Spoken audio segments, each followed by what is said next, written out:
ವಿರಾಮದ ನಂತರ ಮತ್ತೆ ಕಾರ್ಯಕ್ರಮಕ್ಕೆ ಸ್ವಾಗತ. ನಾನು ವಿರಾಮಕ್ಕೆ ಮುಂಚೆ ಹೇಳ್ತಾ ಇದ್ರೆ, ಶೋಲ್ಡರ್ಸ್ ಯಥೇಚ್ಛವಾಗಿ ಇಲ್ಲಿ ಪೇನ್ ಬರೋದು ಯಾರಿಗೆ ಅಂದ್ರೆ ಬಟ್ಟೆ ಹೋಗಿಯವ್ರಿಗೆ, ಮತ್ತೆ ಈ ಗುಂಡಿ ಹಾಕ್ತಾರಲ್ಲ, ಸ್ಟಿಚ್ ಆದ್ಮೇಲೆ ಗುಂಡಿಗಳು ಹಾಕೋರು ಸತತವಾಗಿ ಎಲ್ಲರಿಗೂ ಅಂದ್ರೆ ಈ ಮೂಮೆಂಟಲ್ಲೇ ಮಾಡುವಂತ ಕೆಲಸ. ಜಸ್ಟ್ ಡ್ರೈವಿಂಗ್ ಮಾಡೋರು ಇತ್ತು, ಸ್ಟೇರಿಂಗ್ ಇಟ್ಕೊಂಡು ಡ್ರೈವ್ ಮಾಡ್ತಿರ್ತಾರೆ, ಹೀಗೆ ಹೊಡಿಯೋದು, ಕಟ್ಕೆ ಹೊಡಿಯೋರು. ಯಾರು ಮೇಲಿಂದ ಎತ್ತಿ ಕೆಲಸ ಮಾಡ್ತಾರೋ ಅವ್ರಿಗಿದ್ ಬರೋದಿಲ್ಲ. ಪಾರ್ಶ್ವ ಅಂದ್ರೆ ಬಲ ಪಕ್ಕಗಳಲ್ಲಿ, ಊರ್ಧ್ವ ಮೇಲೆ, ಅದೋ ಕೆಳಗೆ, ಈ ತರ ಮಾಡೋರಿಗೆ ಮೇಲೆ ಒಣಗಾಕೋದು ಮಾಡೋದು. ಅಂದ್ರೆ ದಿನನಿತ್ಯ ಕೈನ ಪೂರ್ತಿ ಮೇಲೆ ಕೆಳಗೆ ಪಕ್ಕದಲ್ಲಿ ಯಾರು ಉಪಯೋಗಿಸ್ಕೊಂಡು ಕೆಲಸ ಮಾಡ್ತಾರೋ ಅವ್ರಿಗೆ ಬರೋದೇ ಇಲ್ಲ ಸಾಯೋವರೆಗೂ. ಬರೀ ಡ್ರೈವಿಂಗು, ಕುಟ್ಟೋದು, ಮತ್ತೆ ಸೂಜಿ ಹಾಕೊಂಡು ಕೆಲಸ ಮಾಡೋರು, ಮತ್ತೆ ಇಷ್ಟಲ್ಲೇ ಕೆಲಸ ಕುತ್ಕೊಂಡು ಇಷ್ಟಲ್ಲೇ. ಆಮೇಲೆ ಹೂ ಕಟ್ತಾರಲ್ಲ ಅಂಥವ್ರಿಗೆ ಇದು ಬಹಳಷ್ಟು ಪೇನ್ ಈ ತರ ಕಾಯಿಲೆ ಜಾಸ್ತಿ ಬಂದ್ಬಿಟ್ಟಿದೆ. ಯಾಕೆಂದ್ರೆ ಅವ್ರು ಇಷ್ಟು ಬಿಟ್ರೆ ಹಿಂಗೂ ಅನ್ನಲ್ವಲ್ಲ, ಅವ್ರಿಗೆ ಪೇನು ನಿವಾರಣೆ ಆಗಕ್ಕೆ ಏನಾಗುತ್ತೆ, ಇಷ್ಟಲ್ಲೇ ಕೆಲಸ ಮಾಡುವಂತ ಜನಗಳು, ಆಫೀಸ್ ಕುತ್ಕೊಂಡ್ ಬರೆಯೋರು, ಮತ್ತೆ ಒಂದೇ ಜಾಗದಲ್ಲಿ ಹಿಂಗ್ ಕುತ್ಕೊಂಡ್ ಕೆಲಸ ಮಾಡೋರು, ಇಷ್ಟ್ರ ಮೇಲೆ ಎತ್ತಲ್ಲ ಅವರು, ಅವ್ರಿಗೆ ಇದು ಪ್ರಾಬ್ಲಮ್ ಜಾಸ್ತಿ ಆಗ್ತಿದೆ. ಇದು ಯಾವಾಗ ಜಾಸ್ತಿ ಆಯ್ತು, ಟಾಯ್ಲೆಟ್ಗೆ ಹೋಗಲ್ಲ. ಇದು ಯಾವಾಗ ಪೇನ್ ಬಂತು, ನಿದ್ದೆ ಬರಲ್ಲ. ಯಾವಾಗ ಈ ಶೋಲ್ಡರ್ ಸ್ವಲ್ಪ ಪೇನ್ ಆಯ್ತು, ತಿಂದಿದ್ದು ಜೀರ್ಣ ಆಗಲ್ಲ. ನೋಡಿ, ಇಲ್ಲಿ ಬರೋ ಪೇನ್ಗೆ ಟಾಯ್ಲೆಟ್ ಬಂದಾಗತ್ತೆ, ಮತ್ತೆ ಕುತ್ಕೊಂಡವ್ರಿಗೆ ಏನೇ ಚೆನ್ನಾಗಿ ಕುತ್ಕೊಂಡು ತಿನ್ಲಿ ಅಥವಾ ವಾಕ್ ಮಾಡ್ಲಿ, ಏನೇ ಮಾಡ್ಲು ಜೀರ್ಣ ಆಗಲ್ಲ. ಯಾವಾಗ ಜೀರ್ಣ ಆಯ್ತು ಟಾಯ್ಲೆಟ್ಗೆ ಹೋಗುತ್ತೆ, ಜೀರ್ಣ ಆಗ್ಲಿಲ್ಲ ಅಂದ್ರೆ ಟಾಯ್ಲೆಟ್ ಬಂದಾಯ್ತು, ಮಲ ಬಂದಾಯ್ತು, ರಾತ್ರಿ ಹೊತ್ತು ನಿದ್ದೆ ಬರೋದಿಲ್ಲ. ಇದಕ್ಕಿಂತ ಹೆಚ್ಚಾಗಿ ಅವ್ರಿಗೆ ಯಾವಾಗ್ಲೂ ಏನೋ ಅಂತ ಬಿದ್ದೋಯ್ತೇನೋ, ಏನೋ ಕಳ್ಕೊತಾ ಇದ್ದೀನಿ ಅನ್ಸುತ್ತೆ, ಆಮೇಲೆ ಪ್ಯಾರಲೈಸ್ ಆಗ್ಬಿಡ್ತೇನೋ ಅಂತಾರೆ. ಅದು ನಿಜವಾಗ್ಲೂ ಪ್ಯಾರಲೈಸ್ ಅಲ್ಲ, ಲಕ್ವ ಅಲ್ಲ, ಆದ್ರೆ ಆ ಭಾವನೆ ಅವ್ರು ಸೂಚಿಸುತ್ತೆ. ಆಮೇಲೆ ಇದಕ್ಕಿದ್ದಾಗ ಅವ್ರಿಗೆ ಈ ಜಾಗದಲ್ಲಿ ಇಲ್ಲಿ ಪೇನ್ ಬಂದ್ರೆ ಇಲ್ಲೆಲ್ಲ ಎಳ್ತಾ ಬರುತ್ತೆ. ಆ ಕ್ಷಿ ಅಂದ ತಕ್ಷಣ ಇಲ್ಲೆಲ್ಲ ಇಟ್ಕೊಂಡ್ಬಿಡುತ್ತೆ, ಪೇನ್ ಇರೋದ್ರಿಂದ. ಇದಕ್ಕೆಲ್ಲ ಕಾರಣ ವಾತಕ್ಕೆ ಅಧಿಪತಿ ಯಾರು? ಶನಿ ಗ್ರಹ. ಮೂಳೆಗಳಿಗೆಲ್ಲ ಶನಿ ಅಧಿಪತಿ. ಆದ್ರಿಂದ ಜ್ಯೋತಿಷ್ಯ ಶಾಸ್ತ್ರದ ಪ್ರಕಾರ ಆಗಿನ ಕಾಲದಲ್ಲಿ ಆಸ್ಪತ್ರೆ ಕರ್ಕೊಂಡು ಹೋಗ್ತಿರ್ಲಿಲ್ಲ. ಇಲ್ಲಿ ಏನಾದ್ರು ಪೇನ್ ಇದೆ, ಇಲ್ಲೆಲ್ಲೂ ಪೇನ್ ಇಲ್ಲ, ಇಲ್ಲಿ ಯಾವ ಜಾಗದಲ್ಲೂ ಪೇನ್ ಇಲ್ಲ, ಇಲ್ಲಿ ಮಾತ್ರ ಪೇನ್ ಇದ್ದಾಗ ಅವಾಗ ಏನ್ ಮಾಡ್ತಾ ಇದ್ರು, ಶನಿ ದೇವರಿಗೆ ಪೂಜೆ ಮಾಡಿಸ್ತಾರೆ. ಯಾಕೆಂದ್ರೆ ಮೂಳೆಗೆ ಅಧಿಪತಿ ಶನಿ ಗ್ರಹ. ಈ ಒಂದು ಥೆರಪಿ ಮಾಡ್ತಾ ಇದ್ರು. ಎಷ್ಟೋ ಜನಕ್ಕೆ ಪೇನ್ ಬಂದಿರುತ್ತೆ, ದೇವರೇ ನಂಬಲ್ಲ, ಅವ್ರ ಪೂಜೆನೇ ಮಾಡಲ್ಲ. ಅವಾಗೇನ್ ಮಾಡ್ತಾರೆ, ಯಾವುದೋ ಒಂದು ಆಯಿಲ್ ಹಾಕೊಂಡು ಹಚ್ಕೊಳ್ತಾರೆ, ಅಥವಾ ಯಾವುದೋ ಒಂದು ಟ್ಯಾಬ್ಲೆಟ್ ತಗೋಬಹುದು, ಇಂಜೆಕ್ಷನ್ ತಗೋಬಹುದು, ಏನೋ ಒಂದು ರೆಮಿಡಿ ಮಾಡ್ಕೊಳ್ತಾರೆ, ಆದ್ರೂ ಹೋಗೋದಿಲ್ಲ. ಅವಾಗೇನ್ ಮಾಡ್ಬೇಕು ಅಂದ್ರೆ ಇನ್ನೇನಾದ್ರು ಒಂದು ಆಪರೇಷನ್ ಮಾಡಿಸ್ಕೋಬೇಕಾ ಅನ್ನೋದು ಥಿಂಕ್ ಮಾಡ್ಬಿಡ್ತಾರೆ. ಮೂಳೆ ಡಾಕ್ಟರ್ ಹತ್ರ ಹೋಗ್ತಾರೆ, ಆರ್ಥೋಪೆಡಿಸ್ಟ್ ಅಂತ. ಅವ್ರ ಹತ್ರ ಹೋದ ತಕ್ಷಣ ಇಲ್ಲಿ ಏನೋ ಅವ್ರಿಗೆ PA ಶೋಲ್ಡರ್ PA ಅಂತ ವ್ಯೂ ಅಂತ ಮಾಡ್ತಾರೆ. PA ವ್ಯೂ ಅಂತ ಮಾಡಿದಾಗ ಶೋಲ್ಡರ್ಸ್ ನಲ್ಲಿ ಅಲ್ಲಿ ಏನೋ ಕಾಣಲ್ಲ, ಏನೋ ಒಂದು ಸಿಂಪ್ಟಮ್ಸ್, ಏನೋ ಒಂದು ಬ್ಲರ್ನೆಸ್ ಏನಾಗಿದ್ರೆ, ಏನೋ ಆಯ್ತು ಅಂದ್ರೆ ಅಲ್ಲಿ ಏನೋ ಸ್ಟಕ್ ಇದೆ, ಏನೋ ಪ್ರಾಬ್ಲಮ್ ಇದೆ ಅಂದ್ಬಿಟ್ಟು ಅಲ್ಲಿ ಪೇನ್ ಆಪರೇಷನ್ ಮಾಡ್ಬಿಟ್ಟು ಅಲ್ಲಿ ಏನಾದ್ರು ಇದ್ರೆ ತೆಗಿಬೇಕು ಅಂತ ಹೇಳಿ ಒಂದು ಆಪರೇಷನ್ ಮಾಡ್ತಾರೆ. ಅದು ಆಕ್ಚುಲಿ ಆಪರೇಷನ್ ಮಾಡೋ ಅವಶ್ಯಕತೆ ಇಲ್ಲ, ಮಾಡ್ಬಿಡ್ತಾರೆ. ಒಂದ್ಸಲ ಆಪರೇಷನ್ ಮಾಡ್ಕೊಂಡ್ಮೇಲೆ ನೋ ಡೌನ್ ಲೈಫ್ ಲಾಂಗ್. ಏನು ಇಲ್ದವ್ರ ಕಡೆ ಆಪರೇಷನ್ ಮಾಡಿಸ್ಕೊಂಡು ಸುಮ್ಮನೆ ವೇಸ್ಟ್ ಮಾಡೋದು, ದುಡ್ಡು, ಟೈಮು, ಆರೋಗ್ಯ ಹೊಟ್ಟೋಯ್ತು. ಯಾವಾಗ ಅದು ಓಪನ್ ಮಾಡಿ ಬಿಚ್ಚಿಬಿಟ್ಟು ಡಾಕ್ಟರ್ಸ್ ಎಲ್ಲ ಕೈ ಹಾಕಿ ಸಿಸರ್ ಹಾಕಿ ಕತ್ರಿಚ ಅದು ಇದು ಪೋಸ್ಟರ್ಸ್ ಎಲ್ಲ ಹಾಕೆಲ್ಲ ಮಾಡ್ತಾರೋ, ಅಲ್ಲಿ ಏನು ಇಲ್ದೋದ್ರು ಏನೋ ಇದೆ, ಎಕ್ಸೆಲ್ ಕಾಣದೇ ಇರ್ಬೋದು. ಆಪರೇಷನ್ ಮಾಡುವಾಗ ನೋಡೋಣ ಅಂದ್ಬಿಟ್ಟು ಏನ್ ಮಾಡ್ತಾರೆ, ನೋಡ್ತಲ್ಲಿ ಏನೂ ಇರಲ್ಲ, ಮತ್ತೆ ಸ್ಟಿಚ್ ಮಾಡಿದ್ಮೇಲೆ ಇನ್ ಲೈಫ್ ಲಾಂಗ್ ಅನ್ಸತ್ತ. ಅಟ್ಲೀಸ್ಟ್ ಆಪರೇಷನ್ ಮಾಡಿಸ್ಕೊಳ್ಳಿಲ್ಲ ಅಂದಿದ್ರೆ ಅವ್ನು ಹೆಂಗೋ ಆರಾಮಾಗಿ ಬದುಕ್ಬೋದಿತ್ತು, ಚೆನ್ನಾಗಿ ಹೆಂಗೋ ಕ್ಯೂರ್ ಮಾಡ್ಕೋಬೋದಿತ್ತು ಯಾವುದೋ ಒಂದು ಥೆರಪಿನ್ ಮಾಡಿ. ಈ ತರ ಎಷ್ಟೋ ಜನ ನನ್ನ ಹತ್ರ ಬಂದು ಹೋಗಿದ್ದಾರೆ, ಆಪರೇಷನ್ ಮಾಡಿಸ್ಕೊಂಡ್ಬಿಟ್ಟಿದ್ದಾರೆ. ಆಪರೇಷನ್ ಮಾಡಿಸ್ಕೊಂಡ್ಮೇಲೆ ಭಾರ ಎತ್ತಕ್ಕಾಗಲ್ಲ, ವೇಟ್ ಇಲ್ಲ. ಯಾಕೆಂದ್ರೆ ಬೈ ಬರ್ತ್ ಬಂದಂತ ಕೆಲವು ನರಗಳು, ಅಲ್ಲಿದ್ದಂತ ಕೆಲವು ಒಂದು ಮಸಲ್ಸ್ ಎಲ್ಲ ಡಾಕ್ಟರ್ ಓಪನ್ ಮಾಡಿ ಅದಕ್ಕೆ ಮುಟ್ಟಿ ಎಲ್ಲ ಮಾಡಿ ಫೋರ್ಸೆಪ್ಸು ಸಿಸರು ಎಲ್ಲ ಹಾಕಿ ಎಲ್ಲ ಮಾಡಿ ಸ್ಟಿಚ್ ಮಾಡಿ ಅದಕ್ಕೆಲ್ಲ ಒಳಗೆಲ್ಲ ಕ್ಲೀನ್ ಮಾಡಿ ಆಂಟಿಬಯೋಟಿಕ್ಸ್ ಎಲ್ಲ ಕೊಟ್ಟು ಇನ್ನೂ ಬೇಗ ಕ್ಯೂರ್ ಆಗಲಿಲ್ಲ ಅಂದ್ರೆ ಸ್ಟೀರಾಯ್ಡ್ಸ್ ಕೊಟ್ಬಿಡ್ತಾರೆ. ಇದೆಲ್ಲ ಆದ್ರೂ ಕೂಡ ಡಾಕ್ಟರ್ ಸಕ್ಸಸ್ ಆಗಿದೆ ಅಂತ ಹೇಳಲ್ಲ. ಏನೋ ನಾವೆಲ್ಲ ನನ್ನ ಪ್ರಯತ್ನ ಮಾಡಿದ್ವಿ, ಏನೋ ಪ್ರಾಬ್ಲಮ್ ಇದೆ, ನೋಡೋಣ, ಇಲ್ಲಾಂದ್ರೆ ಸ್ವಲ್ಪ ರಾಡ್ ಹಾಕ್ಬೇಕಾಗತ್ತೆ ಅಂತ ಹೇಳ್ಬಿಡ್ತಾರೆ ಕೊನೆಗೆ. ಇಷ್ಟೇ. ಮೂಲ ಕಾರಣ ಏನೊಂದು ಗೊತ್ತಿಲ್ಲ. ನಮ್ಮ ಜೀವನ ಶೈಲಿಯಿಂದ ಬಂದಿರೋ ಕಾಯಿಲೆ ಅದು. ತಾಯಿ ಗರ್ಭದಿಂದ ಆಗಲಿ ಅಥವಾ ನಾವು ಬೇರೆ ಏನಿಂದಲ್ಲ, ನಮ್ಮ ಜೀವನ ಶೈಲಿ. ಯಾಕೆ ಹೇಳಿ, ನಾವು ಇಷ್ಟಲ್ಲೇ ಕೆಲಸ ಮಾಡ್ತೀವಿ. ಅದು ಕಂಪ್ಯೂಟರ್ ಆಪರೇಟ್ ಮಾಡೋರು, ಮತ್ತೆ ಇಷ್ಟು ಮೂಮೆಂಟಲ್ಲೇ ಕೆಲಸ ಮಾಡೋರು ಇರ್ತಾರಲ್ಲ, ಅವ್ರಿಗೆ ಇದು ಬಂದೇ ಬರುತ್ತೆ. ಹೀಗಾಗ್ಬಿಟ್ಟು ಮತ್ತೆ ಅವರು ವಾಕಿಂಗ್ ಮಾಡಲ್ಲ, ಜಾಗಿಂಗ್ ಮಾಡಲ್ಲ, ಅಥವಾ ಸರಿಯಾದ ರೀತಿಯಲ್ಲಿ ಅವ್ರ ಜೀವನ ಶೈಲಿಯಲ್ಲಿ ಮಲಗೋ ಪಾಸ್ಚರ್ಸು ಸರಿಯೋದಿಲ್ಲ, ಭಂಗಿ ಸರಿಯೋದಿಲ್ಲ. ಇದೆಲ್ಲ ನೋಡ್ಕೊಂಡಾಗ ಲಕ್ಷಣವನ್ನು ಗೊತ್ತಾದ್ರೆ ಮಾತ್ರ ನಾವು ಟ್ರೀಟ್ ಮಾಡಬೇಕು. ಗೊತ್ತಾಗಿಲ್ಲ ಅಂದ್ರೆ ಏನೋ ಒಂದು ಟ್ರೀಟ್ ಮಾಡಿದ್ರೆ ಆ ಪೇಷಂಟ್ ಆಗಿ ಕಂಪ್ಲೀಟ್ ಸಾಯೋವರೆಗೂ ದೊಡ್ಡ ಪೇಷಂಟ್ ಆಗಿಬಿಡ್ತಾನೆ. ಇದನ್ನೆಲ್ಲ ಗಮನಿಸಿ ನಾನು ಈ ಥರದವ್ರು ಕೋಟ್ಯಾಂತರ ಜನ ಇದ್ದಾರೆ ನನ್ನ ಪ್ರಕಾರ. ನನ್ನ ಹತ್ರ ಬಹಳಷ್ಟು ಜನ ಬಂದು ಹೋಗಿದ್ದಾರೆ. ಈ ಥರ ಕೋಟ್ಯಾಂತರ ಜನ ಇರೋರಿಗೆ ಆಪರೇಷನ್ ಮಾಡಿಸ್ಕೊಂಡು ಸಕ್ಸಸ್ ಆಗಲಿಲ್ಲ ಅಂದಾಗ ದುಡ್ಡು waste, time waste, energy waste, ಮತ್ತು ಪರ್ಮನೆಂಟಾಗಿ ಸಾಯೋಗಿ ರೋಗಿಷ್ಠನಾಗ್ಬಿಡ್ತಾನೆ. ಪೇನಲ್ಲೇ ನರಳ್ತಾ ಇರ್ತಾನೆ, ಪೇನಲ್ಲೇ ಜೀವನ ನಡೆಸ್ಬಿಡ್ತಾನೆ. ಈ ಥರದವ್ರಿಗೆ ಏನಾದ್ರು ಒಂದು ರೆಮಿಡಿ ಮಾಡಬೇಕು ಅನ್ನೋ ಒಂದು ಅಭಿಲಾಷೆಯಿಂದ ಈ ಎಪಿಸೋಡ್ನಲ್ಲಿ ನಾನೊಂದು ವಿಶೇಷವಾದಂಥ ಆ ಒಂದು ನೋವಿಗೆ ಯಾವ ರೀತಿ ತೆಗಿಬೇಕು ಅಂದ್ರೆ, ಇಂದಿನ ಕಾಲದಲ್ಲಿ ಇದನ್ನು ಋಷಿ ಮುನಿಗಳು, ನಾಟಿ ವೈದ್ಯರು ಯಾವ ಎಕ್ಸ್ರೇನೂ ತೆಗಿದಾನೆ, ಹಳ್ಳಿಲಿ ಅವ್ನಿಗೆ ಓದಕ್ ಬರಲ್ಲ, ಬರೆಯಕ್ ಬರಲ್ಲ, ಆದ್ರೆ ಇಂಥ ರೋಗಗಳನ್ನ ಕ್ಯೂರ್ ಮಾಡ್ತಿದ್ರು ಅವತ್ತಿನ ಕಾಲದಲ್ಲಿ. ಹೇಗೆ? ಅನುಭವದ ಮೇಲೆ. ಅವರು ರೂಟ್ ಕಾಸ್ ತಿಳ್ಕೊಂಡ್ಬಿಡ್ತಿದ್ರು, ಮೂಲ ಕಾರಣ ಏನು ಅಂತ ತಿಳ್ಕೊಳ್ತಾ ಇದ್ರು. ಆ ಮೂಲ ಕಾರಣ ತಿಳ್ಕೊಂಡ್ಬಿಟ್ಟು ಅದಕ್ಕೆ ಔಷಧಿ ಕೊಡ್ತಾ ಇದ್ರು. ಯಾವ ತರ ಔಷಧಿ ಏನೂ ಇಲ್ಲ, ಒಂದು ತೈಲ ಕೊಡ್ತಿದ್ರು, ಇಲ್ಲ ಏನಿಲ್ಲ, ಇಲ್ಲ ಕೋಳಿ ಮೊಟ್ಟೆಗೆ ಸುಣ್ಣ ಹಾಕ್ಬಿಟ್ಟು ಕಪ್ಪೆ ಚಿಪ್ಪನ ಪುಡಿ ಮಾಡಿಬಿಟ್ಟು ಅದಕ್ಕೆ ಮಿಕ್ಸ್ ಮಾಡಿಬಿಟ್ಟು ಒಂದು ಲೇಪನ ಮಾಡಿ ಬಿಗ್ಗೆಗೆ ಒಂದು ವಾರ 10 ದಿವಸ ಬ್ಯಾಂಡೇಜ್ ಹಾಕ್ಬಿಡ್ತಾ ಇದ್ರು ಅವತ್ತಿನ ಕಾಲದಲ್ಲಿ.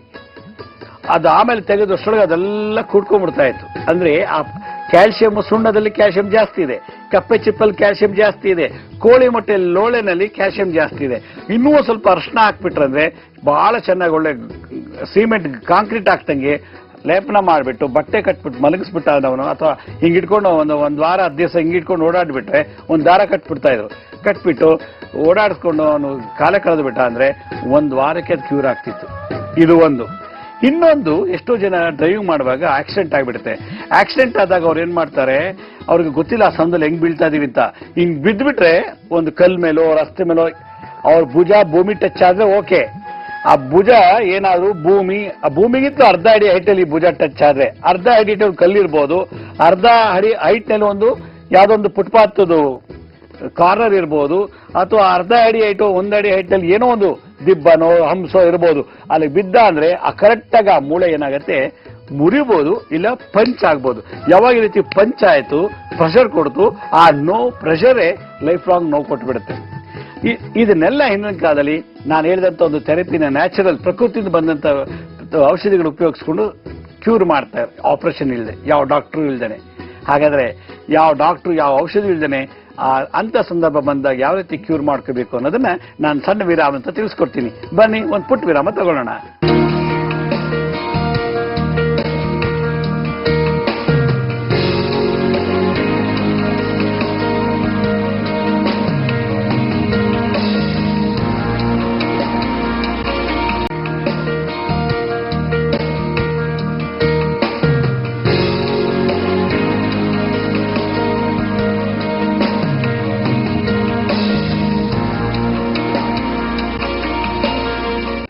ಆತ್ಮೀಯ ವೀಕ್ಷಕ ಬಾಂಧವರಿಗೆಲ್ಲ ನಮಸ್ಕಾರ. ಪ್ರಕೃತಿ ರಹಸ್ಯ ಕಾರ್ಯಕ್ರಮಕ್ಕೆ ತಮ್ಮೆಲ್ಲರಿಗೂ ಸ್ವಾಗತ. ಇವತ್ತಿನ ಸಂಚಿಕೆಯಲ್ಲಿ ನಾನು ವಿಶೇಷವಾಗಿ ಮೂಳೆಗೆ ಸಂಬಂಧಪಟ್ಟಂತ ಕೆಲವು ಸಮಸ್ಯೆಗಳು ಬಂದಾಗ ಅದನ್ನ ಯಾವ ರೀತಿ ಔಷಧಿ ಇಲ್ಲದೇನೆ, ಯಾವುದೇ ರೀತಿ ಬೇರೆ ಮದ್ದುಗಳು ಮಾಡ್ಕೊಳ್ದೇನೆ, ನಿಮ್ಮ ಹಸ್ತದಿಂದ ನೀವೇ ಅದನ್ನ ಕ್ಯೂರ್ ಮಾಡ್ಕೊಳ್ಳುವಂಥದ್ದು, ನಿವಾರಣೆ ಮಾಡ್ಕೊಳ್ಳುವಂಥ ಒಂದು ವಿಶೇಷವಾದಂತ ಒಂದು ರಹಸ್ಯವನ್ನ ನಿಮ್ಗೆ ತಿಳಿಸಕ್ಕೆ ಇಷ್ಟಪಡ್ತೀನಿ. ಆ ಒಂದು ವಿಶೇಷವಾದಂತ ರಹಸ್ಯ ಏನಪ್ಪಾ ಅಂತಂದ್ರೆ, ನಮ್ಮ ಶರೀರದಲ್ಲಿ 1008 ಅಂಗಗಳಿದೆ ಅಂತ ಆಯುರ್ವೇದ ಶಾಸ್ತ್ರ ಹೇಳುತ್ತೆ. 72,000 ನಾಡಿಗಳಿದೆ ಅಂತ ಹೇಳ್ತಾರೆ. ಈ 72,000 ನಾಡಿಗಳು ಮನುಷ್ಯನಿಗೆ ಬೆಳಗ್ಗೆಯಿಂದ ರಾತ್ರಿವರೆಗೂ, ಅಂದ್ರೆ ಬೆಳಗ್ಗೆ ಎದ್ದ ತಕ್ಷಣ ತಾನು ಮತ್ತೆ ಮಲಗುವವರೆಗೂ 24 ಗಂಟೆ ಬಿಡದೆ ಕೆಲಸ ಮಾಡ್ತಿರುತ್ತೆ. ಹೃದಯದ ಜೊತೆಗೆ ಹೃದಯಕ್ಕೆ ರೆಸ್ಟೇ ಇಲ್ಲ, ಲಂಗ್ಸ್ ಕೂಡ ರೆಸ್ಟ್ ಇಲ್ಲ, ಇನ್ನು ಉಳಿದಿದ್ದ ಅಂಗಗಳೆಲ್ಲ ರೆಸ್ಟ್ ತಗೊಳುತ್ತೆ. ಹೃದಯಕ್ಕೆ ಹಾರ್ಟ್ ಬೀಟ್ ಮಾಡುವಂತ ಹೃದಯ, ಅದಕ್ಕೆ ರೆಸ್ಟ್ ಇಲ್ಲ. ಉಸಿರಾಟ ಕ್ರಮದಲ್ಲಿ ಲಂಗ್ಸ್ ಕೂಡ ಅದಕ್ಕೂ ರೆಸ್ಟ್ ಇಲ್ಲ. ಯಾಕಂದ್ರೆ ನಾವು ಮಲಗಿದ್ದಾಗಲೂ ಉಸಿರಾಡಬೇಕು, ಎಚ್ಚರಾಗಿದ್ಲೂ ಉಸಿರಾಡಬೇಕು. ವಾಕ್ ಮಾಡುವಾಗ ಯಾವಾಗಲೂ ನಾವು ಉಸಿರಾಡಲೇಬೇಕು. ಉಸಿರಾಡಲಿಲ್ಲ ಅಂದ್ರೆ ಅವನು ಸತ್ತೋಗಿದ್ದಾನೆ ಅಂತ ಅರ್ಥ.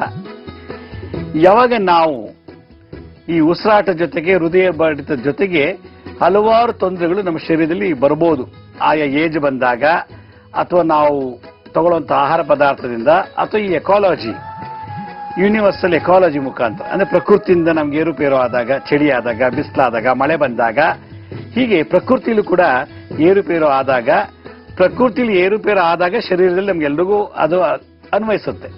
ತುಂಬಾ ಚಳಿ ಆದಾಗ ನಾವು ತಡ್ಕೊಳಕ್ಕಾಗಲ್ಲ, ಸ್ವೆಟರ್ ಹಾಕೋತೀವಿ. ತುಂಬಾ ಚಳಿ ಆದಾಗ ಮೈಕೈ ನೋವು ಬರುತ್ತೆ ಕೆಲವ್ರಿಗೆ.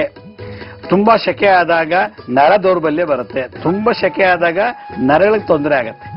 ತುಂಬಾ ಚಳಿ ಆದಾಗ ಮೂಳೆಗೆ ತೊಂದರೆ ಆಗತ್ತೆ. ಈ ಎರಡು ರಹಸ್ಯಗಳನ್ನ ನಾವು ಅರ್ಥ ಮಾಡ್ಕೋಬೇಕು. ವಾತ ಅಂದ್ರೆ ಶರೀರದಲ್ಲಿ ನಮಗೆ ಬೇಡದೇ ಇರುವಂತ ವಸ್ತುಗಳೇನಾದ್ರು ಶೇಖರಣೆ ಆದಾಗ, ಅಥವಾ ತಣ್ಣದಾದಂಥ ಗಾಳಿ ಶರೀರಕ್ಕೆ ಹೋದಾಗ, ಅಥವಾ ಫ್ರಿಜ್ಜಲ್ಲಿರೋ ಐಟಮ್ಸ್ ನಾವು ತಿಂತಾ ಇದ್ರೆ, ಫ್ರಿಜ್ಜಲ್ಲಿ ಇಟ್ಟಂತ ಪದಾರ್ಥಗಳನ್ನ, ಪಾನೀಯಗಳನ್ನ ನಾವು ಕುಡಿತಾ ಇದ್ರೆ, ಈಗ ಮಿರಿಂಡಾ ಅಂತೆ, ಪೆಪ್ಸಿ ಅಂತ, ಈಗ ಏನನ್ನು ನಾವು ತಗೊಳ್ತಾ ಇರ್ತೀವಿ ಯಾವುದೋ ಒಂದು ರುಚಿಗೋಸ್ಕರ, ಆಸೆಗೋಸ್ಕರ. ಅವಾಗ ಏನಾಗುತ್ತೆ, ವಾತ ಜಾಸ್ತಿ ಆದಾಗ ಪಿತ್ತ ಕಫ ಇಂಬ್ಯಾಲೆನ್ಸ್ ಆಗುತ್ತೆ. ಯಾವ ಧಾತು ಜಾಸ್ತಿ ಆಗುತ್ತೋ ಆಗ ಉಳಿದ ಎಲ್ಲಾ ವಸ್ತುಗಳು ತಡ್ಕೊಳಕ್ಕಾಗಲ್ಲ.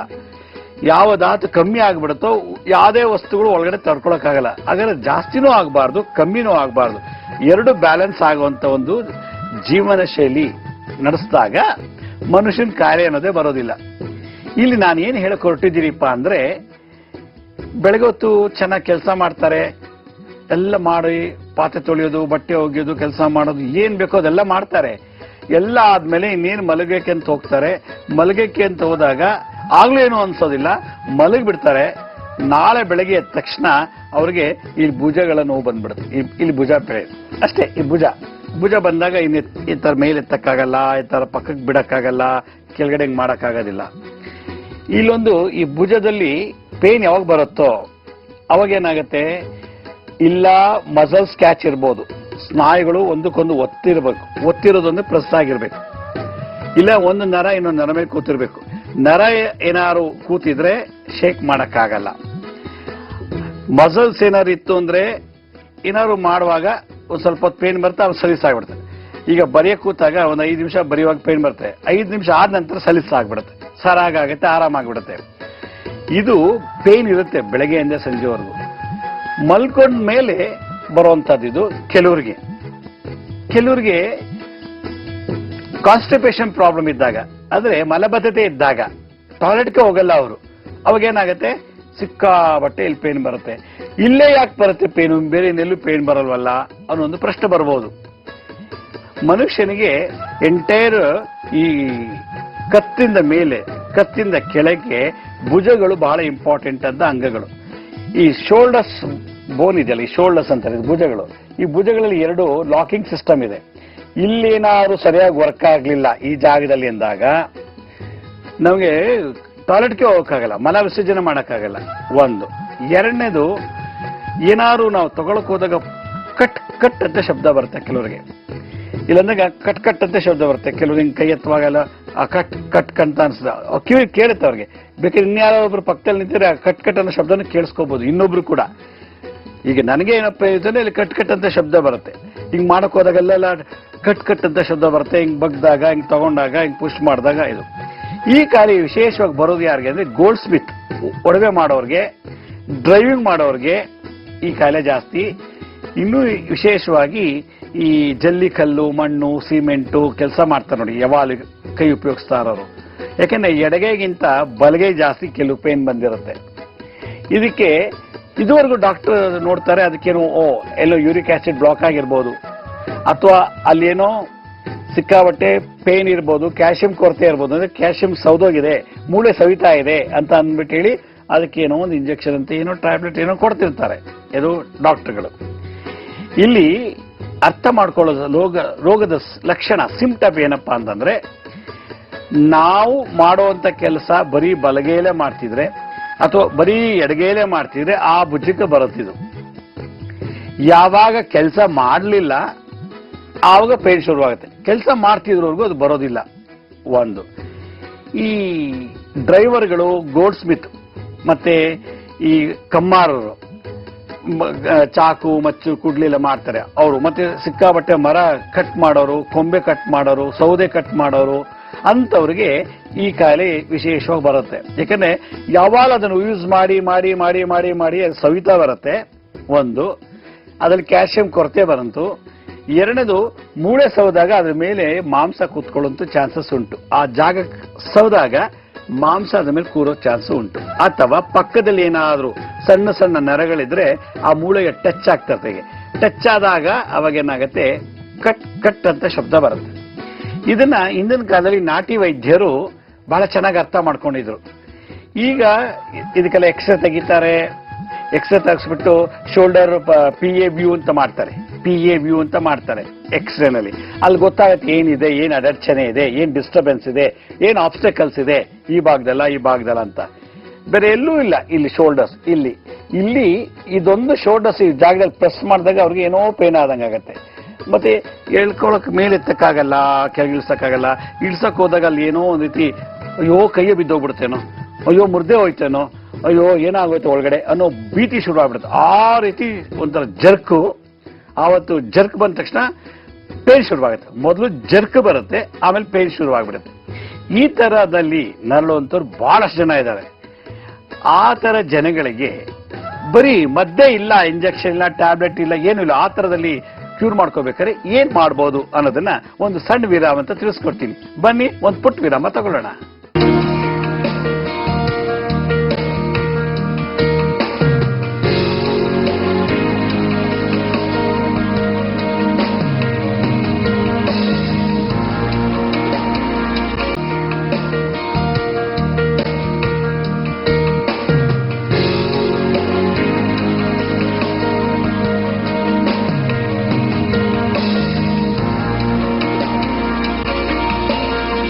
ವಿರಾಮದತ್ತ ಮತ್ತೆ ಕಾರ್ಯಕ್ರಮಕ್ಕೆ ಸ್ವಾಗತ. ಈ ತರ ಯಾರಿಗೆ ಸಮಸ್ಯೆ ಇದೆಯೋ, ಅದರಲ್ಲೂ ಈ ಕ್ರಿಕೆಟ್ ಆಡೋರು, ಬ್ಯಾಸ್ಕೆಟ್ ಬಾಲು, ವಾಲಿಬಾಲ್, ಕಬಡ್ಡಿ ಆಡೋರಿಗೆ ಈ ತರದ್ದು ರೋಗಗಳು ಜಾಸ್ತಿ ಆಗ್ತಿದೆ. ಯಾಕಂದ್ರೆ ಅವರು ಅರಿವಿಲ್ದನೆ ಬಿದ್ದಾಗ, ಅವ್ರು ಬೇಕು ಅಂತ ಯಾರು ಬೀಳಲ್ಲ, ಆಟ ಆಡುವಾಗ ಆ ಒಂದು ಸಂದರ್ಭ ಬಿದ್ದು ಬಿಡ್ತಾರೆ.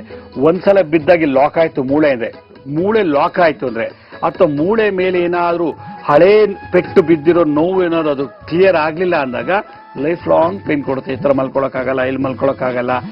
ಇಷ್ಟೆಲ್ಲಾ ಸಿಂಪ್ಟಮ್ಸ್ ನಾನು ನಿಮ್ಗೆ ತಿಳಿಸ್ಕೊಟ್ಟಿದ್ದೀನಿ.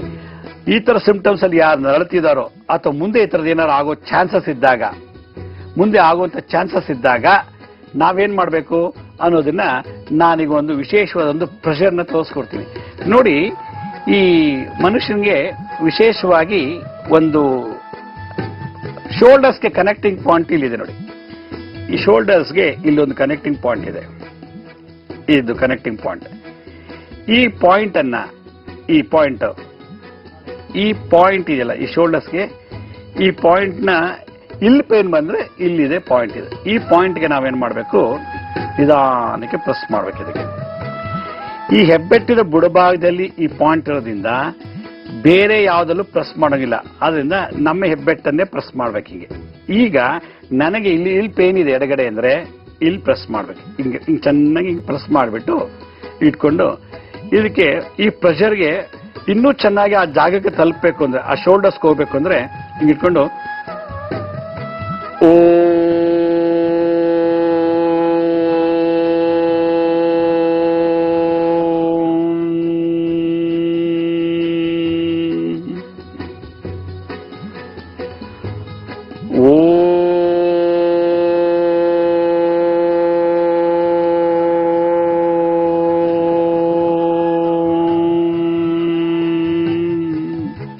ಈ ತರ ಹೇಳ್ಬೇಕು, ಪ್ರೆಸ್ ಮಾಡಬೇಕು. ಈಗ ನನಗೆ ಇಲ್ಲಿ ಪೇನ್ ಇದೆ ಅಂದ್ರೆ ನೋಡಿ, ಈ ತರ ಇಲ್ಲಿದೆಯಲ್ಲ, ಈ ಜಾಗ ಇದೆಯಲ್ಲ, ಈ ಜಾಗ ನೋಡಿ, ಈ ಜಾಗದಲ್ಲಿ ಈ ತರ ಈ ಹೆಬ್ಬೆಟ್ಟಿನ ಬುಡಭಾಗದಲ್ಲಿ ಹಿಂಗಿಟ್ಕೊಂಡು ಚೆನ್ನಾಗಿ ಪ್ರೆಸ್ ಮಾಡಬೇಕು. ಈ ತರ ನೋಡಿ, ಹಿಂಗಿಟ್ಕೊಂಡು ಈ ತರ ಹಿಂಗ್ ತಗೊಂಡು ಹಿಂಗ್ ಪ್ರೆಸ್ ಮಾಡ್ಬೇಕು. ಇಲ್ಲಿ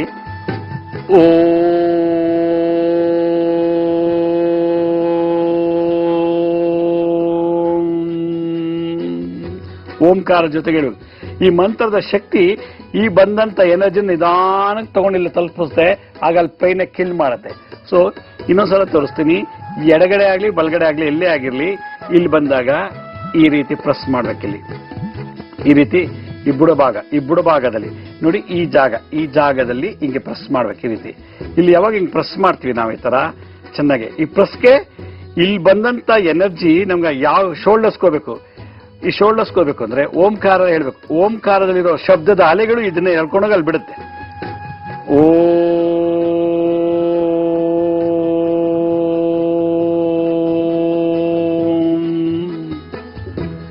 ಇಲ್ಲಿ ನಾವು ಹೇಳ್ಬೇಕಾದ್ರೆ ಈ ನಮ್ಮ ಈ ಜಾಗದಲ್ಲೆಲ್ಲ ಅಂತ ಶಬ್ದ ಬರುತ್ತೆ. ಇಲ್ಲಿ ಬಂದಾಗ ಇಲ್ಲಿ ಈ ಓಂಕಾರ ಎರಡು ಕಿವಿಲು ಕೂಡ ಶೇಕ್ ಆಗತ್ತೆ. ಹಿಂಗೆ ಇಟ್ಕೊಂಡು ಹೇಳ್ಬೇಕು. ಈ ತರ ಹೇಳ್ತಾ ಹೇಳ್ತಾ ಹೇಳ್ತಾ ಹೇಳ್ತಾ ಹೇಳ್ತಾ ಹೇಳ್ತಾ ಇಲ್ಲಿಗೆ ಒಂದು ವಿಶೇಷವಾಗಿ ಇಲ್ಲಿಂದ ಎನರ್ಜಿ ಪಾಸ್, ಇದಕ್ಕೆ ಬಯೋ ಎಲೆಕ್ಟ್ರಿಕ್ ಎನರ್ಜಿ ಅಂತಾರೆ. ಇಲ್ಲಿ ಕಿವಿಲು ಅಷ್ಟೇ ನಾವು ನಿಧಾನಕ್ಕೆ ಕಿವಿನ ಒಳಗಡೆ ಒಂದು ಶಬ್ದ ಬರೋ ರೀತಿ ಓಂಕಾರ ಹೇಳ್ಬೇಕು. ಇಲ್ಲಿ ಮುಚ್ಚಂಗಿಲ್ಲ. ನಾವು ಹೇಳೋ ಶಬ್ದ ಇಲ್ಲಿ ಅಂದಾಗ ಕಿವಿಲ್ ಜೋರಾಗಿ ಬರುತ್ತೆ. ಈ ರೀತಿ ಪ್ರೆಸ್ ಮಾಡ್ತಾರೆ. ಈ ರೀತಿ ಪ್ರೆಸ್ ಮಾಡೋದು. ಈ ರೀತಿ ಯಾವಾಗ ಪ್ರೆಸ್ ಮಾಡ್ತೀವಿ ಅದರಿಂದ ಈ ಸ್ಕೂಟ್ರು, ಕಾರ್, ಲಾರಿ, ಬಸ್ಸು ಎಲ್ಲ ಓಡಿಸ್ತಾರಲ್ಲ ಡ್ರೈವರ್ಸ್, ಅವ್ರಿಗೆ ಇದು ಬಹಳ ಇಷ್ಟ. ಅದಕ್ಕೆ ಎಲ್ಲರೂ ಹೋಗ್ಬೇಕಾದ್ರೆ ಯಾರ ಮುಂದೆ ಯಾರು ಓಂಕಾರ ಹೇಳಿದ್ರೆ ಯಾರೋ ಬೇಜಾರು ಮಾಡ್ಕೋತಾರೆ ಅಲ್ವಾ. ಅದಕ್ಕೆ ಏನ್ ಮಾಡ್ಬೇಕು, ನೀವೇನ್ ಮಾಡ್ಬೇಕು, ಸುಮ್ಮನೆ ಕೂತ ಹಿಂಗ್ ಪ್ರೆಸ್ ಮಾಡ್ತಾರೆ. ಹಿಂಗ್ ಪ್ರೆಸ್ ಮಾಡಿದ್ರೆ ಇಲ್ಲಿ ಪೇನ್ ಇತ್ತು ಅಂದ್ರೆ ಇಲ್ಲಿ ನೋವಾಗತ್ತೆ. ಪ್ರೆಸ್ವಾಗ ಇಲ್ಲಿ ಪ್ರೆಸ್ ಮಾಡುವಾಗ ನೋವಾಗುತ್ತೆ ಅಂದ್ರೆ ಅಲ್ಲಿ ಪೇನ್ ಹೋಗ್ತಾ ಇದೆ ಅಂತ ಅರ್ಥ. ಸೊ ಇಲ್ಲಿ ಪೇನ್ ಇತ್ತು ಅಂದ್ರೆ ಇಲ್ಲಿ ನೋವಿರುತ್ತೆ. ಅದೇ ಸೀಕ್ರೆಟ್. ಚೆನ್ನಾಗಿ ಪ್ರೆಸ್ ಮಾಡ್ಬೇಕು. ಈ ಪ್ರೆಸ್ ಮಾಡ್ತಾ ಇರ್ಬೇಕು ಹೀಗೆ. ಇದಕ್ಕೆ ಸಂದಂಶ ಮುದ್ರಾ ಅಂತಾರೆ. ಈ ಮುದ್ರೆ ಸಂದಂಶ ಬೆರಳನ್ನು ಅಗಲಿಸ್ಬೇಕು.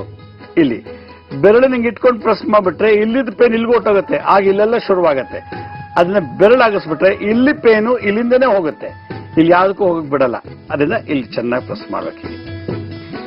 ಹಿಂಗೆ ಪ್ರೆಸ್ ಮಾಡ್ತಾ ಇರಬೇಕು. ಹೀಗೆ ಪ್ರೆಸ್ ಮಾಡ್ತಾ ಇದ್ರೆ ಆರಾಮಾಗಿ ನಿಧಾನಕ್ಕೆ ಪ್ರೆಸ್ ಮಾಡ್ಬೇಕು. ಈ ತರ ಇಲ್ಲ ಪ್ರೆಸ್ ಮಾಡಕ್ ನಮ್ಗೆ ಆಗಂದ್ರೆ ಒಂದು 5 ನಿಮಿಷ ಇಟ್ಕೊಂಡು ಕೂತ್ಕೊಂಡ್ಬಿಡ್ಬೇಕು. ಹಿಂಗೆ 5 ನಿಮಿಷ ಈ ರೀತಿ ಕೂತ್ಕೊಂಡು ಇಟ್ಕೋಬೇಕು. ಈ ರೀತಿ ಇಟ್ಕೊಂಡು ಕೂತ್ಕೋಬೇಕು. ಹೀಗೆ ಇದಕ್ಕೆ ಮಂತ್ರ ಏನು, ಓಂಕಾರ. ನಾವು ಹೇಳ್ಬೇಕಾದ್ರೆ ಈ ಕಿವಿನಲ್ಲಿ ಹೀಗೆ ಇಲ್ಲೊಂದ್ಸಲ ಪ್ರೆಸ್ ಮಾಡ್ಬೋದು, ಅಥವಾ ಹಿಂಗೂ ಇಟ್ಕೊಂಡು ಕೂತ್ಕೋಬಹುದು ಹೀಗೆ. ಆದ್ರೆ ಇಡೀ ಶರೀರದಲ್ಲಿ ಪೇನ್ ಇದ್ದ ಮಾತ್ರ ಹಿಂಗ್ ಮಾಡಬೇಕು. ಇದನ್ನ ಹೇಗೆ ಮಾಡೋದು ಅಂತ ಬಹಳ ವಿಶೇಷವಾಗಿ ತಿಳಿಸ್ಕೊಡ್ತೀನಿ. ಈ ಹೆಬ್ಬೆಟ್ಟು ಪ್ರೆಸ್ ಮಾಡಬೇಕು. ಆದ್ರೆ ಇಲ್ಲಿ ನಾವು ಮಾತಾಡ್ತಿರೋ ವಿಷಯ ಇಲ್ಲಿ ಬಂದಾಗ ಈ shoulders 2 wheeler, car, bus, lorry ಯಾರು ಓಡಿಸ್ತಾರೋ, ಸ್ಟೇರಿಂಗ್ ತಿರುಗಿಸೋರು, ಮತ್ತೆ ಇಷ್ಟರಲ್ಲೇ ಕೆಲಸ ಮಾಡೋಂಥವ್ರು, ಇಷ್ಟರಲ್ಲೇ ಅವ್ರ ಮೇಲೆ ಎತ್ತು ಕೆಲಸನೇ ಮಾಡಲ್ಲ, ಇಲ್ಲೂ ಎತ್ತು ಕೆಲಸ ಮಾಡಲ್ಲ, ಇಷ್ಟರಲ್ಲೇ ಕೆಲಸ ಮಾಡೋರು ಅಂತವ್ರಿಗೆ ಇಲ್ಲಿ ಪೇನ್ ಬರುತ್ತೆ. ಇದು ವಿಶೇಷವಾಗಿ ಯಾರು ಕಾಣಿಸ್ಕೊಳ್ಳುತ್ತೆ ಅಂದ್ರೆ 30 ವರ್ಷ ದಾಟಿದ ಮೇಲೆ ಈ ಪೇನ್ ಬರುತ್ತೆ. ಯಾವಾಗ ಕ್ಯಾಲ್ಸಿಯಂ ಎವ್ರಿ 10 ವರ್ಷಕ್ಕೆ ಒಂದ್ಸಲ ಕಮ್ಮಿ ಆಗುತ್ತೆ. ಎವ್ರಿ 10 years ಒನ್ಸು ಕಮ್ಮಿ ಆಗುತ್ತೆ ಕ್ಯಾಲ್ಸಿಯಂ. 10ನೇ ವಯಸ್ಸವ್ರಿಗೆ ಯಾವಾಗ ಏನೇ ಮೂಳೆ ರೋಗ ಬರೋದಿಲ್ಲ. 20ನೇ ವಯಸ್ಸಲ್ಲೂ ಬರಲ್ಲ. 20 ದಾಟಿ 30ಕ್ಕೆ ಬಂದ ತಕ್ಷಣ ಆವಾಗ ಶುರುವಾಗುತ್ತೆ ಇದೆಲ್ಲ. ಯಾಕೆಂದ್ರೆ ಅಷ್ಟೊಳಗೆ ಸರ್ವಿಸ್ ಜಾಸ್ತಿ ಆಗಿರ್ತೀವಿ, ಉಪಯೋಗಿಸ್ಕೊಂಡ್ಬಿಟ್ಟಿರ್ತೀವಿ ಮೂಳೆಗಳದ್ದು. ಅದನ್ನ ಎಷ್ಟು ಸರ್ವಿಸ್ ಮಾಡ್ಕೋತೀವಿ ನಾವು ಇಲ್ಲಿಂದ ಅಷ್ಟೇ ಪೇನ್ ಬರುತ್ತೆ. ಇದನ್ನ ನೀವು ಯಾವುದೇ ಔಷಧಿ ಇಲ್ದೇನೆ, ಯಾವುದೇ ರೀತಿ ಆಪರೇಷನ್ ಇಲ್ದೇನೆ, ಯಾವುದೇ ರೀತಿ ತೈಲ ಅಥವಾ ಲೇಪನ ಮಾಡಿಸ್ಕೊಳ್ದೇನೆ ಮಾಡಬೇಕು ಅಂದ್ರೆ ಇದು ಮಾಡ್ಬೇಕು. ಈ ಮುದ್ರೆ ಇದೆಯಲ್ಲ, ಇದು ಹೆಬ್ಬೆಟ್ಟಲ್ಲಿ ಹಿಂಗೆ ಪ್ರೆಸ್ ಮಾಡೋದು. ಇವಾಗಿಂದ ಯಾರಿಗೆ ಪೇನ್ ಇಲ್ಲ ಅವ್ರು ಈಗಲೂ ಮಾಡೋದು ಕೂಡ. ಪೇನ್ ಇದ್ದವರೇ ಮಾಡ್ಬೇಕು ಅಂತೇನಿಲ್ಲ, ಪೇನ್ ಇಲ್ಲ ಅನ್ನೋರು ಕೂಡ ಇದನ್ನ ಮಾಡ್ಬೇಕು ಚೆನ್ನಾಗಿ. ಅವಾಗ ಏನಾಗುತ್ತೆ, ಶೋಲ್ಡರ್ಸ್ ಫ್ರೀ ಆಗಿಬಿಡುತ್ತೆ, ಫ್ಲೆಕ್ಸಿಬಿಲಿಟಿ ಆಗುತ್ತೆ. ಹೆಂಗ್ ಬೇಕಾದ್ರೆ ಶೋಲ್ಡರ್ಸ್ನ, ಭುಜಗಳನ್ನ, ಮೂಳೆಗಳನ್ನ ಉಪಯೋಗಿಸ್ಕೋಬಹುದು. ಭುಜ ಮೂಳೆಗಳು ಸರಿಯಾಗಿ ಉಪಯೋಗಿಸ್ಕೊಳಕ್ ಆಗ್ಲಿಲ್ಲ ಅಂದ್ರೆ ಅವನು ಊಟ ಮಾಡಕ್ಕಾಗಲ್ಲ, ಮತ್ತೆ ಅವ್ನು ಬರೆಯಕ್ಕಾಗಲ್ಲ, ಒಂದು ಐಟಮ್ ಎತ್ತಕ್ಕಾಗಲ್ಲ, ಏನು ಮಾಡಿದ್ರು ಆಗಲ್ಲ ಅವನಿಗೆ. ಈ ರೀತಿ ಸಮಯ ಬಂದಾಗ ನಾವು ಯಾವ ರೀತಿ ಮಾಡ್ಕೋಬೇಕು ಅಂದಾಗ ಇದನ್ನು ಮಾಡಬೇಕು. ಹೀಗೆ ನಾನು ಇವತ್ತು ತೋರಿಸಿದಂತ ಒಂದು ವಿಶೇಷವಾದಂತ ಭುಜದ ಪಾಯಿಂಟ್ ಇಲ್ಲಿದೆ, ನೆನ್ಪಿಟ್ಕೊಳ್ಳಿ. ನಮ್ಮ ಭುಜದಲ್ಲಿ ಏನಾರು ಈ ಜಾಗದಲ್ಲಿ ನೋವಿತ್ತು ಅಂದ್ರೆ ಅದಕ್ಕೆ ಸ್ವಿಚ್ ಬೋರ್ಡ್ ಇಲ್ಲಿದೆ, ಈ ಪಾಯಿಂಟ್ ಅಲ್ಲಿ ಇದೆ. ಈ ಪಾಯಿಂಟ್ ಅನ್ನ ನಾವು ಚೆನ್ನಾಗಿ ಅಬ್ಸರ್ವ್ ಮಾಡಬೇಕು. ಹೀಗೆ ಪ್ರೆಸ್ ಮಾಡೋದು, ಇಲ್ಲಾಂದ್ರೆ ಹೀಗೆ ಇಟ್ಕೊಂಡು ಇದು ಮಾಡೋದು. ಇನ್ನೊಂದು ಮೆಥಡ್ ಇದೆ, ಹಿಂದಿನ ಕಾಲದ ಋಷಿ ಮುನಿಗಳು ಹೇಳ್ತಾ ಇದ್ರು, ಇದನ್ನ ಈ ರೀತಿ ತಿರುಗಿಸೋದು. ಹೀಗೆ ಈ ರೀತಿ ತಿರುಗಿಸೋದು ನೋಡಿ, ಈ ರೀತಿ ತಿರುಗಿಸ್ತಾ ಇರ್ಬೇಕು. ಈ ರೀತಿ ಚೆನ್ನಾಗಿ ಈ ಬೆರಳಲ್ಲಿ ಈ ರೀತಿ ಮಾಡ್ತಾ ಇರ್ಬೇಕು ನೋಡಿ. ಹೀಗೆ ಈ ತರ ಮಾಡ್ತಾ ಇರ್ಬೇಕು. ಹೀಗೆ ಅಂದ್ರೆ ಈ ತರ ಹೀಗೆ ಮಾಡ್ತಾ ಇರ್ಬೇಕು ಅಂತ ತೋರಿಸಿದ್ದು. ಹೀಗೆ ಮಾಡೋದು ಪ್ರೆಷರ್ ಆಗುತ್ತೆ. ಇದೇ ರೀತಿ ನಾನು ನಾಳಿನ ಸಂಚಿಕೆಯಲ್ಲಿ ಮತ್ತಷ್ಟು ವಿಶೇಷವಾದಂಥ ಮಾಹಿತಿಯನ್ನು ತಮ್ಮನ್ನು ಭೇಟಿ ಮಾಡ್ತೀನಿ. ಅಲ್ಲಿವರೆಗೂ ನಾನು ನಮಸ್ಕಾರ. ಸಾಯಿರಾಮ್.